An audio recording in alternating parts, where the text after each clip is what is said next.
So in this session, we are going to discuss apparent frequency and real frequency. ये apparent frequency और real frequency का जो concept है वो हमें डॉपलर इफेक्ट से मिलता है. डॉपलर इफेक्ट, ठीक है. साउंड का एक बहुत इंपॉर्टेंट डिस्कशन है साउंड के बारे में. डॉपलर इफेक्ट में एक एपरेंट फ्रीक्वेंसी होती है और एक रियल फ्रीक्वेंसी होती है.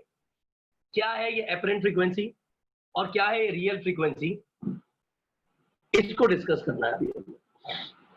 ठीक है.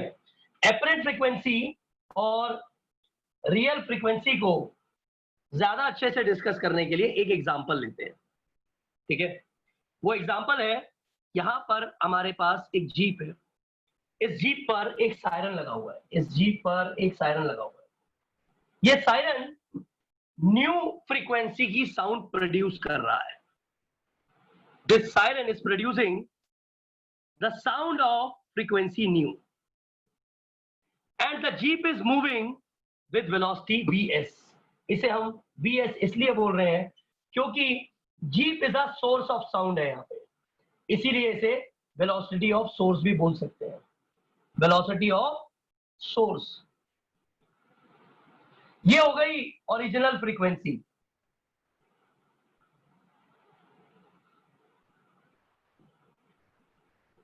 ये ओरिजिनल फ्रीक्वेंसी है और यहां पर एक लिसनर है, यानी कि व्यक्ति है, एक पर्सन है जो इस जीप के आगे भाग रहा है. जीप भी मूव कर रही है vs वेलोसिटी से. जीप में जो सायरन है वो न्यू फ्रीक्वेंसी की साउंड प्रोड्यूस कर रहा है. जीप के आगे जो आदमी भाग रहा है, जो पर्सन भाग रहा है, उसकी वेलोसिटी है vl. इसे बोल रहे हैं लिसनर, क्योंकि वो आदमी तो सायरन को सुनेगा, तो velocity of listener is vl. इसे मैं बोल सकता हूं वेलोसिटी ऑफ लिसनर. मैंने यहां पर लिख भी देता हूं, vl is velocity of listener.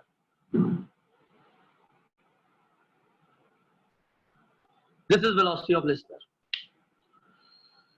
तो मैं ये कहना चाह रहा हूं कि डॉपलर्स ने क्या बोला था कि when there is a relative motion between the source and the listener, जब सोर्स और लिसनर के बीच में रिलेटिव मोशन होगा, देन एपरेंट फ्रीक्वेंसी, मतलब जो फ्रीक्वेंसी लिसनर को सुनाई देगी, दैट इज न्यू डैश मान लेते हैं, देन एपरेंट फ्रीक्वेंसी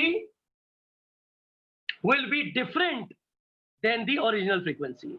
मतलब ओरिजिनल फ्रीक्वेंसी की वैल्यू अलग होगी और एपरेंट फ्रीक्वेंसी की वैल्यू बिल्कुल अलग होगी. Both the values are different from each other.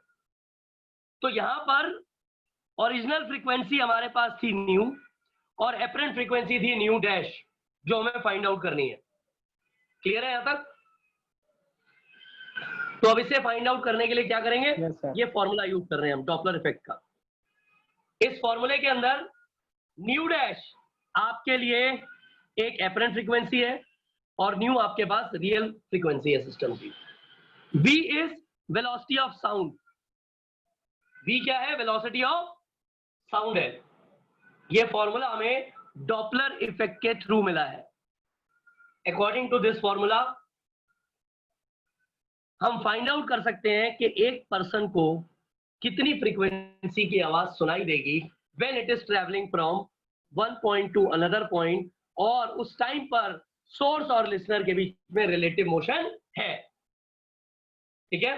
अगर सोर्स और लिसनर के बीच में रिलेटिव मोशन है तो रियल फ्रीक्वेंसी और एपरेंट फ्रीक्वेंसी अलग अलग होगी.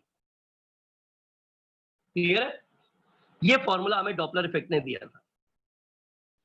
ये फॉर्मूला तब एप्लीकेबल है when source is moving towards the listener, जब सोर्स टुवर्ड्स द लिसनर जा रहा है, listener is moving away from the source, source is moving towards the listener and listener is moving away from the source. तो formula क्या होगा देखिएगा. apparent frequency is equals to velocity of sound minus velocity of observer या listener भी आप लिख सकते हो vl. ठीक है, ये वेलोसिटी ऑफ लिसनर कर देते हैं, it will be better for you. Velocity of listener जो आवाज सुन रहा है, velocity of sound minus velocity of source into real frequency, then we will get the value of apparent frequency. V is velocity of sound, Vs is velocity of source, Vl is velocity of listener.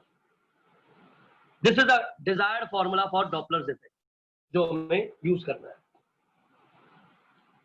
ठीक है। So this is about the difference between the original and the apparent frequency, मतलब real frequency and apparent frequency that takes place in Doppler's effect. इसमें sign convention में changes क्या होते हैं ये सुन लीजिए। ये फॉर्मूला तब तक चेंज नहीं होगा जब तक ये कंडीशन है, सोर्स लिसनर की तरफ जाना चाहिए, listener away from the source जाना चाहिए।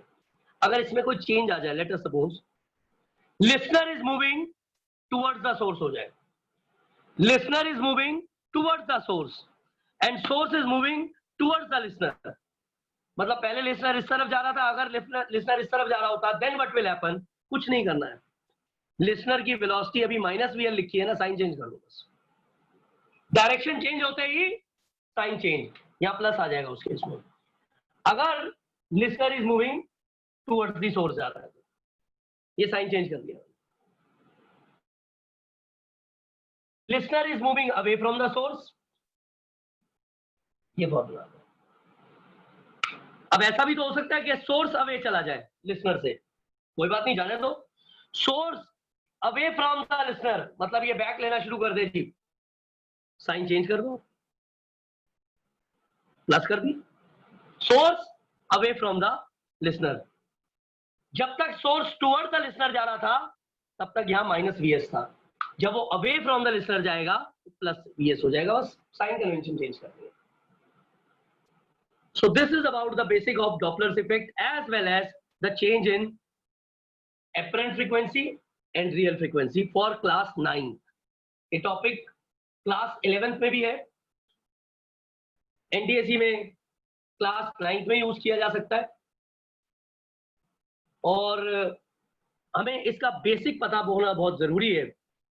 हो सकता है ये फॉर्मूला अभी हमारे काम ना आए क्लास 9th में, बट ये कॉन्सेप्ट ओरिजिनल फ्रीक्वेंसी और एपरेंट फ्रीक्वेंसी की ये हमें ध्यान में जरूर रखना होगा, ठीक है, कि ये हमारे काम आ सकती है कि जब सोर्स और लिसनर मूव कर रहे होते हैं then there will be a change in frequency from source to listener.